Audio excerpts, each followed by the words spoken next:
The clash between France and Spain in the 2026 World Cup semi-finals ended with a rather surprising victory for La Roja, the underdog. With a 2-0 win, Spain secured their first place in the final since 2010. Entering the first semi-final of the 2026 World Cup, coach Luis de la Fuente kept the same starting 11 as in the quarterfinal against Belgium. For France, coach Didier Deschamps made 2 changes to the starting lineup, including the return of Aurelien Tchouaméni replacing Manu Kone, who suffered a minor injury. The objective of the coach with the most World Cup appearances was clear: to create a balanced battle in the midfield, an area where Spain is very strong. The opening minutes of the match unfolded as initially predicted. Spain controlled possession for most of the time, while France played defensively and waited for quick counter-attacks. The midfield became very crowded, but Spain maintained the advantage. However, not many dangerous opportunities were created in front of either team's goal. The turning point of the match came just before the halftime break, when defender Lucas Digne made a basic error, failing to concentrate while clearing the ball, with his shot hitting Lamine Yamal inside the penalty area, resulting in a penalty for France. From the penalty spot, striker Mikel Oyarzabal made no mistake, beating Mike Maignan to open the scoring in the 22nd minute. The difficulties piled up for France when centre-back William Saliba suffered a recurrence of his injury and had to leave the field in the 30th minute. Not only did the defense become more vulnerable, but Les Blues' attack also went 45 minutes into a stalemate, failing to register a single shot on target against goalkeeper Unai Simon. In the second half, coach Deschamps made personnel changes, bringing on Manu Kone and Desire Doué. However, against a Spain team known for its ball control, France couldn't create a dominant game, and even struggled to mount an attack. And while the attack remained disorganized, the defense showed weaknesses. In the 58th minute, an incredibly fluid 1-2 combination tore through the French defense.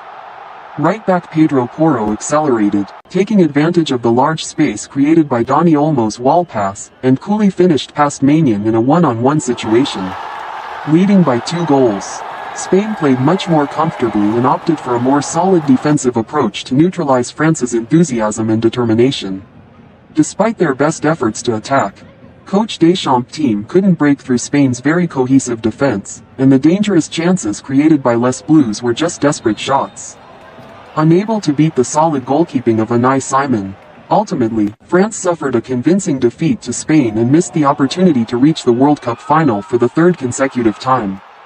For Spain, this was the first time since 2010 that La Roja had reached the final.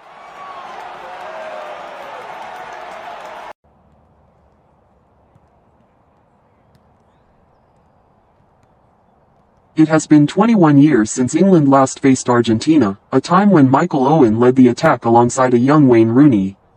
Lionel Messi was absent due to suspension after receiving a red card on his Argentina debut a few months earlier. In other words, Messi will be facing the Three Lions for the first time. The match promises to be exciting and dramatic, especially given the intense rivalry between the two teams. Of course, fans will remember 1986. When Argentina beat England 2-1 and Diego Maradona scored the most beautiful goal in World Cup history. As for Maradona's other memorable goal, the Hand of God, it's safe to say that VAR would have played a role in that situation if the match had taken place at this time. The 2 World Cup matches between England and Argentina after 1986 were also incredibly tense. Argentina won on penalties in 1998 after David Beckham was sent off. At the 2002 World Cup, England beat Argentina 1-0 in regular time during the group stage. Now, England will draw inspiration from Switzerland's performance against Argentina. Switzerland caused so much trouble for the reigning World Cup champions that Dan Nadoy's equalizer in the second half felt inevitable. Indeed, Switzerland frequently penetrated behind Argentina's defense, a testament to Lionel Scaloni's team's lack of control in midfield. Even playing with a man advantage after Briel Embolo received a red card, Argentina remained unconvincing. Argentina's journey to the semi-finals is fraught with difficulties.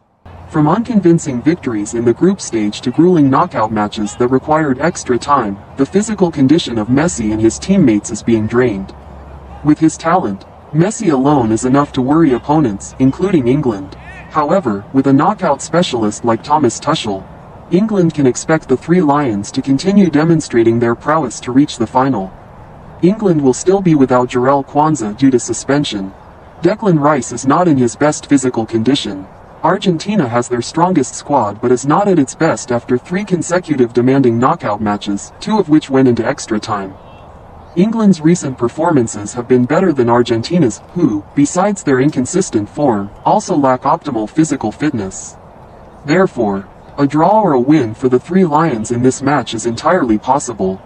The match is scheduled to take place at 3 p.m. Eastern Time tomorrow, broadcast live on Fox and Telemundo, along with other digital platforms. Guess which team will make it to the finals?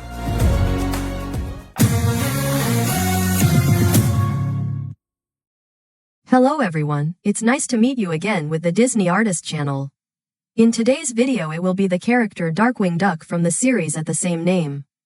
Drake Mallard, better known by his alter ego Darkwing Duck, is the titular protagonist of the 1991 animated TV series of the same name. A self-absorbed vigilante with delusions of grandeur, Mallard moonlights as St. Canard's resident superhero with the aid of his bumbling sidekick Launchpad McQuack. His adventures typically involve fighting a rogues gallery of villains, while simultaneously leading a domesticated, mild-mannered life as the adoptive father of the orphaned Gosselin Waddlemeyer.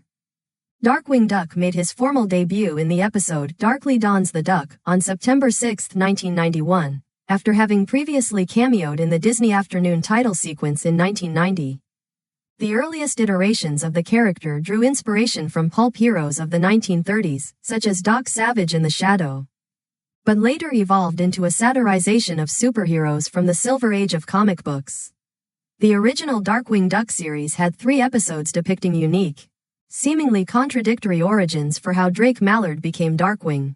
Creator Tad Stone stated that this was done deliberately for the humor, and that he would have written more backstories had the series run longer.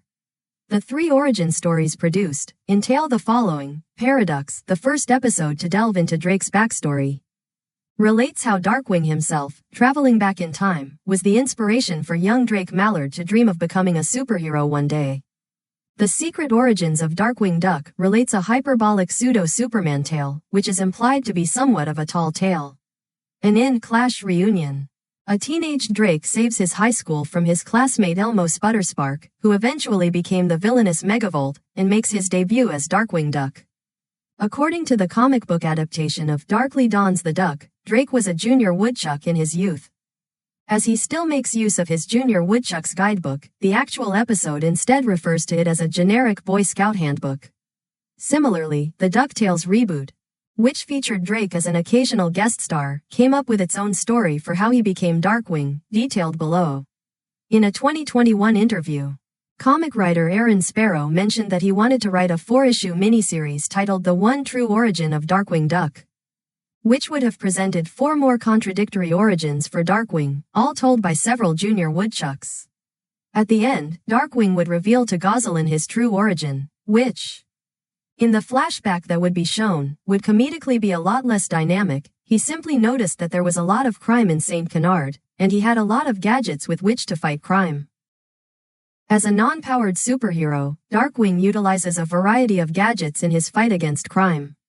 His most used weapon is his gas gun, which not only fires gas but a variety of weapons. It is also designed to function as a grappling hook. For transportation, he will either use the Thunderquack, a duck-head-shaped plane built and piloted by Launchpad, or the Ratcatcher. His motorcycle. While having no superpowers, Darkwing is still a toon, and seems virtually indestructible. He often gets defeated in a painful way, gets crushed, flattened, even blown away by explosions, but always rises back. He is not unstoppable, however, as he sometimes needs to wear bandages after being seriously injured. Darkwing suffers several injuries in a slapstick manner throughout the episodes. Darkwing is an expert in martial arts, despite a large degree of clumsiness. It is mentioned that he was trained in quack fu by Goose Lee from his great-great-aunt, who was a sideshow contortionist. He also learned a number of skills that would prove useful during his encounters with villains. In Going Nowhere Fast, due to the effects of Negaduck's particle accelerator, Darkwing Duck temporarily gained the power of super speed, which caused him to age rapidly the more he used it, which could be reversed by running in reverse. Darkwing is known for his rather large ego and pride, and can initially be mistaken for a bumbling superhero. Rather than be a hero for justice or just helping others, he does it for fame and glory. However, when pushed, as symbolized by the utterance of his catchphrase, "Let's get dangerous," he can become very competent, proving his skill. He usually works alongside his crossover lackey from DuckTales, Launchpad McQuack. He typically works at night, appearing with smoke effects and a unique introductory statement, which almost always begin with, "I am the terror that flaps in the night," followed by a second sentence of similar structure that is always different each time, and usually ending with, "I am Darkwing Duck." As a hero, Darkwing is often forced to balance his desire for fame with his desire to be a father to Gosselin and do good in St. Canard. As a civilian, he is known as Drake Mallard, a reference to Kent Allard, the civilian identity of the Condé Nast comic character, The Shadow, and he lives in the suburbs with his adopted daughter, Gosselin Mallard, and his sidekick Launchpad McQuack. His next-door neighbors are the dim-witted Muddlefoot family, who, except for their younger son, Honker, Gosselin's best friend, are ignorant of his double life as a superhero. There is also Morgana Macabre, who is a reformed criminal sorceress, who would eventually become his girlfriend. Interestingly, the pilot episode shows that Darkwing had given up his civilian identity in favor of full-time crime fighting. At that point, he lived in a secret lair at the top of a bridge. Darkwing's return to a civilian alter ego was fueled by his adoption of Gosselin. In Time and Punishment, Gosselin was sent into the future and Darkwing went mad with depression when Gosselin went missing, believing she had run away because he did not allow her to help him that night against Quackerjack and Megavolt. One night, he came across someone who was in need and reminded him of Gosselin. Rediscovering his purpose, he became Dark Warrior Duck, a much more public menace and deadlier than many of his foes, such as Steelbeak and Negaduck. However, simply defeating the supervillain menace of St. Canard is not enough for Dark Warrior, and he becomes a militaristic dictator, declaring martial law over St. Canard. He would punish anyone for minor offenses. Launchpad is no longer a sidekick to him because Dark Warrior accused him of being too soft on crime after he said criminals should be arrested before they were sent to the electric chair. Gosselin was able to travel back to her present, and that future never happened. Darkwing Duck appears in the reboot series of DuckTales, debuting in the episode, Beware the Buddy System, when Launchpad shows the Darkwing Duck show to Dewey. In this continuity, Darkwing Duck is the fictional star of a superhero television show, instead of someone who exists in the show's universe. Because Darkwing is a fictional role, two different incarnations appear in the show, the first being the actor who played Darkwing, Jim Starling, and Drake Mallard, who happened to be a fan of Jim's Darkwing Duck character in his youth, alluding to the character's origin in Paradox. In The Duck Knight Returns, Drake Mallard makes his debut as a fresh actor and fan of Darkwing Duck, cast as the character for the upcoming Darkwing Duck movie that Scrooge McDuck is producing. However, Jim Starling was not happy with Drake taking on his role as Darkwing and set out to steal it from him. Jim had Launchpad trap Drake inside his trailer and held him hostage. However, the two of them got to know one another and bonded over their passion for Darkwing Duck. After seeing how true of a fan Drake is, Launchpad lets him go and they both head out to find Jim. Drake finds Jim trying to hide away two guards he knocked out. He apologizes to him for being cast instead of him, but also expresses how much of an inspiration he has been to him. He hopes they can work together on the movie, but the egotistical Jim instead throws him in with the guards and gets onto the stage. However, Drake escapes and, dressed as Darkwing, confronts the now insane Jim with Launchpad's help. He almost loses when Jim threatens to kill him with a chainsaw. However, Launchpad tells Jim to stop, reminding him that he was not a villain. When one of the set props is on the verge of blowing up, both Drake and Jim save Launchpad, but Jim is presumably killed when the set explodes. Afterward, Scrooge has decided to cancel the movie. At first, Drake feels hopeless that his chance to inspire kids is over, but Launchpad encourages him to become a hero for real. Drake is not so sure at first but accepts. Unbeknownst to them, Jim did survive and hides out in the sewer, having been turned into Darkwing Duck's new archenemy, Negaduck. But the series was cancelled before he could make another appearance. Drake also appears in the Season 2 finale, Moonvasion, as part of Scrooge McDuck's army against the Moonlanders.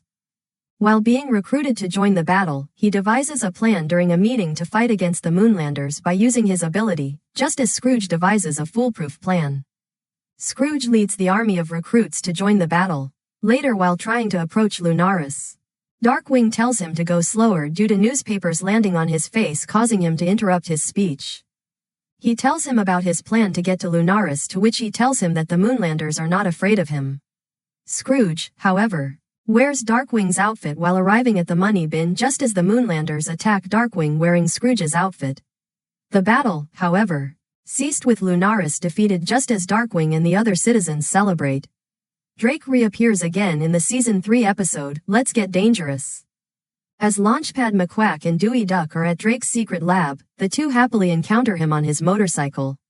He then explains to Launchpad about his relationship with Gizmo Duck, explaining to the two that he can't stand the villain he used to face.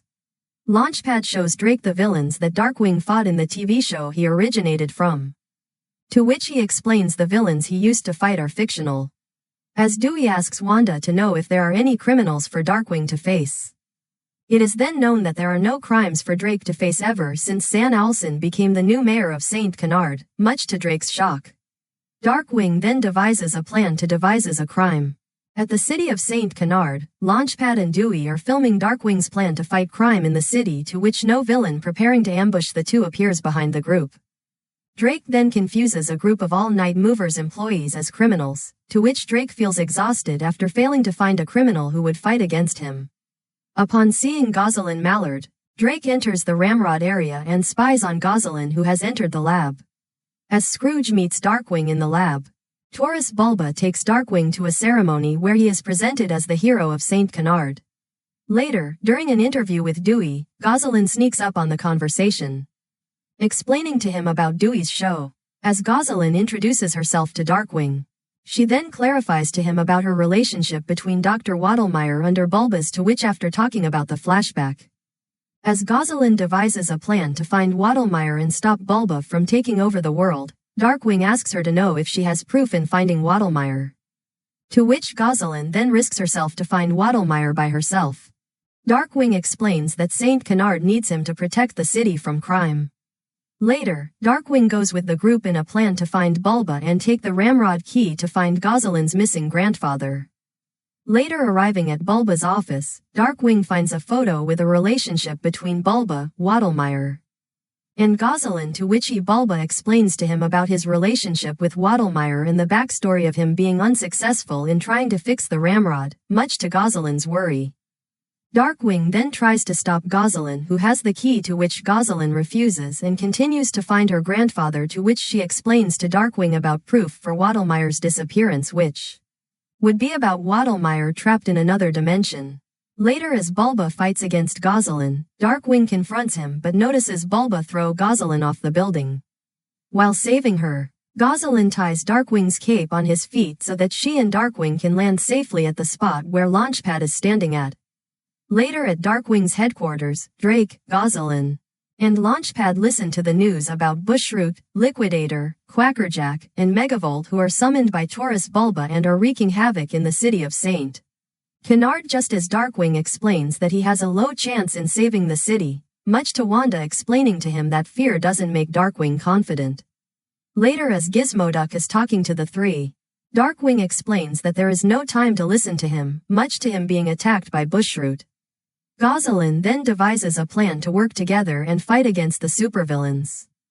Meanwhile, as Bushroot, Liquidator, Quackerjack, and Megavolt plan to find Darkwing and defeat him to accomplish Bulba's task, Drake, Gosselin, and Launchpad are at the toy warehouse Cranky Frank's, to which the three notice Quackerjack preparing to chase the three.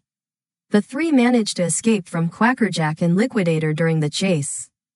Back at Darkwing's headquarters, Darkwing scolds Gosselin to obey what he says, much to Gosselin feeling remorseful about her argument. Later, Gizmoduck is talking with Darkwing that there is no safe plan to bring Waddlemeyer back to the real world safely, just as Gosselin overhears his conversation with Fenton just as Darkwing and Gosselin rest together. Their rest, however, is interrupted when Wanda gives Darkwing and Gosselin a warning about the ramrod being powered up for the last time. Darkwing then plans to face Taurus Bulba and stop him from destroying Saint Canard.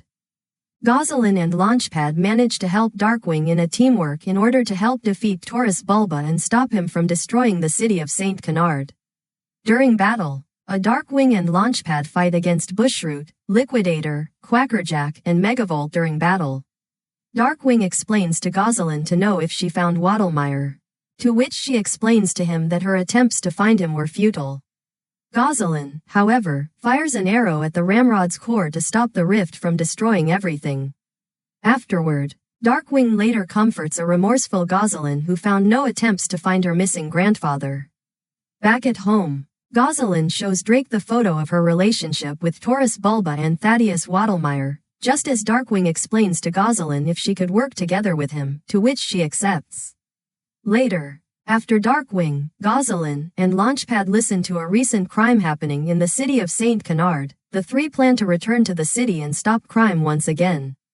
In the final DuckTales episode, Drake attends Webby Vanderquack's birthday party and is seen as part of Scrooge's team to take down Fowl. Later, he is accompanied by the rest of the team after Webby and Huey were taken by Fowl. Darkwing made several cameos in Bonkers, specifically in the episodes featuring Miranda Wright as Bonkers' partner. His most notable cameo was in Do Toons Dream of Animated Sheep?, in which he appears as the presenter for an award ceremony in a dream that Bonkers is having. Darkwing expresses discontent at the fact that he himself was not nominated for the award, and is even more shocked and irritated at Bonkers being the winner of the award ceremony. In the Aladdin episode, My Fair Aladdin, Genie at one point shapeshifts his head into Darkwing's.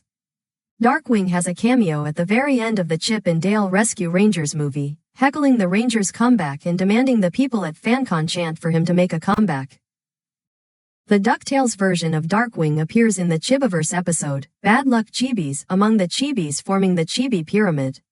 He would later appear in Journey to the Center of the Chibiverse, in which he was voiced by Jim Cummings again, and Chibivengers, in which he was taken hostage by Dr. Doofenshmirtz. Darkwing appeared in various comics bearing his name. Around the time of the show's premiere, a 4-issue miniseries based on Darkly Dawns the Duck was published by Disney Comics. Like the Tailspin comic book before it, the miniseries was intended to spin off into a regular publication, but the implosion of Disney Comics prevented that. After that, Darkwing stories were regularly featured in the magazine Disney Adventures from November 1991 to January 1996, as well as Marvel's Disney Afternoon comic book. In 2010, Darkwing appeared in a new comic series, which opened with a 4-issue arc titled The Duck Knight Returns. In the series, Drake has apparently quit the superhero business for a cubicle job at the Quackworks company, which produces robotic police enforcers, and he is no longer speaking to Launchpad. Ever since an incident where he accidentally leads Negaduck to discover his identity. He then returns to hero work when finding that things aren't as they seem at Quackworks and some of his old enemies start working together again. After defeating Taurus Bulba again, who was revealed to be behind Quackworks all along in a scheme to control the city, Darkwing returns to the public spotlight again. As the comic progressed, he finds himself confronting numerous versions of himself from alternate universes and running for mayor of Saint Canard. The comic was then continued by Joe Books but only lasted for 8 issues. A new Darkwing Duck comic, which unfortunately does not continue the storyline from the Boom Joe Books titles, is now being published by Dynamite Entertainment. Although it is drawn in the same art style as the original series, it is not set in the same canon, due to its first storyline having the same plot, and even a similar title, as the Boom Comics' first story arc, as well as containing several contradictions in relation to the show and previous comic, most notably the fact that the people of St. Kennard actually idolized Darkwing and have even built statues in his honor, whereas in the actual show, the citizens either hate him because they think he's a crazy vigilante, or they don't care to know who he is. Following the premiere of his series, Darkwing made semi-regular appearances at the Disney theme parks. He was most prominently featured in the Disney afternoon-themed stage show at Mickey's Starland from 1991 through 1996. Darkwing also made a guest star appearance in the Disney on Ice show double feature Live, in which he rescues Daisy Duck from a gangster named Icehead Harry. In September 2014, Darkwing and Launchpad appeared in Disney's California Adventure for the meet and greets. For the ticketed after-hours event 90s Night, Darkwing and Launchpad made rare appearances in Disneyland. They could be found over in Fantasyland for the evening. Darkwing's voice could also be heard during the Disney Afternoon, After Dark fireworks show that evening. In 2024, Darkwing and Launchpad made a reappearance in Fantasyland for Disney Channel Night. Darkwing still makes occasional rare appearances at Disney's Animal Kingdom and, when it was still open, Mickey's Toontown Fair. Darkwing and Launchpad served as training characters for cast members in the walk-around character departments. Today, he mostly appears for exclusive, special events, such as the Run Disney Marathon's meet and greet breaks. In 2016, Darkwing was available to meet in the Magic Kingdom for the Disney Vacation Club's 25th anniversary party. In 2013, Darkwing resurfaced at Disneyland Paris for the Disney Dreamers Everywhere event. In 2018 during the Disney Fan Days event, he appeared for meet and greets and the farewell parade alongside Launchpad. Though generally a lone hero, Darkwing occasionally works with other heroes. He sometimes serves as the leader of a network of superheroes called the Justice Ducks comprised of Launchpad McQuack, Stegmit, Neptunia, Morgana Macabre, and Duckburg's own defender, Gizmo Duck. Occasionally, Darkwing serves as a secret agent for the government agency known as Shush Director J. Gander Hooter. Agents 00 Duck, Launchpad McQuack, Feathers Galore, Double Agent, Vladimir Grislikov, Dr. Cerebellum, and Dr. G. Yero Gearloose are all members of this secret organization, where Darkwing even serves as the leader of the Darkwing Squad, Darkwing Deer, Darkwing Dodo, Darkwing Donkey, and Darkwing Dog. Darkwing's most famous archenemies are Megavolt, Bushroot, Quackerjack, and the Liquidator, as well as the villainous alternate reality incarnation of DW, Negaduck. They usually work separately, but the first four along with Negaduck are known to group together in a group known as the Fearsome Five, with Negaduck serving as a leader. In the Darkwing Duck comics, Negaduck would not be included in the group and Quackerjack would take over as the leader of the group of villains would be known as the Fearsome Four. Steelbeak, Ammonia Pine, Ample Grime, and the henchmen known as Eggman all serve as agents of the nefarious foul, fiendish organization for world larceny, an organization headed by Dr. Nogood. Taurus Bulba was even resurrected by Fowl to become a cyborg.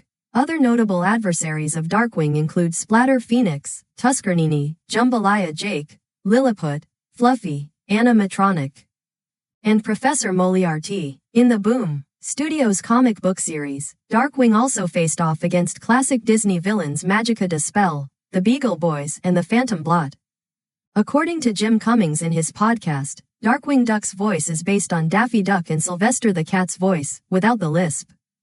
Darkwing has been described as a cross between Batman and Donald Duck, but his costume and gas gun seem to be a reference to Pulp Fiction character The Shadow, with reassemblance to Batman, Doc Savage, the Green Hornet, and Zorro.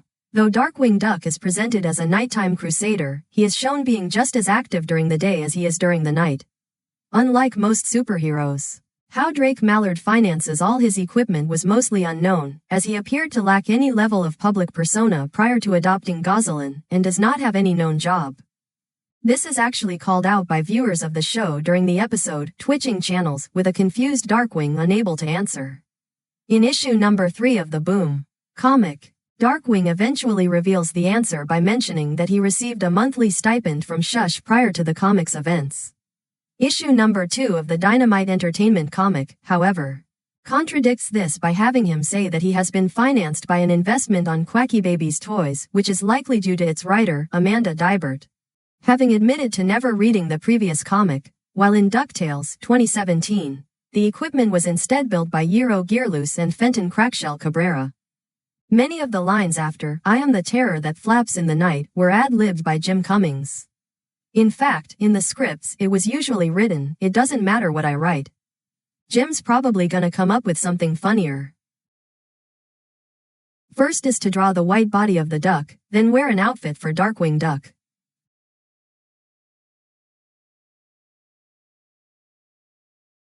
Next is to draw 2 legs, then attach 2 arms for Darkwing Duck.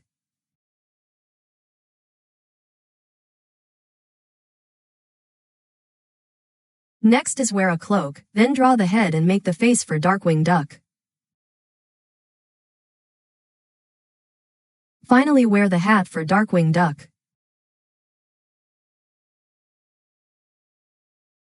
So the character Darkwing Duck from the series at the same name has been completed. Now, if you find it interesting with tutorial character, please give me a like and subscribe to my channel. There's a new receive more notifications.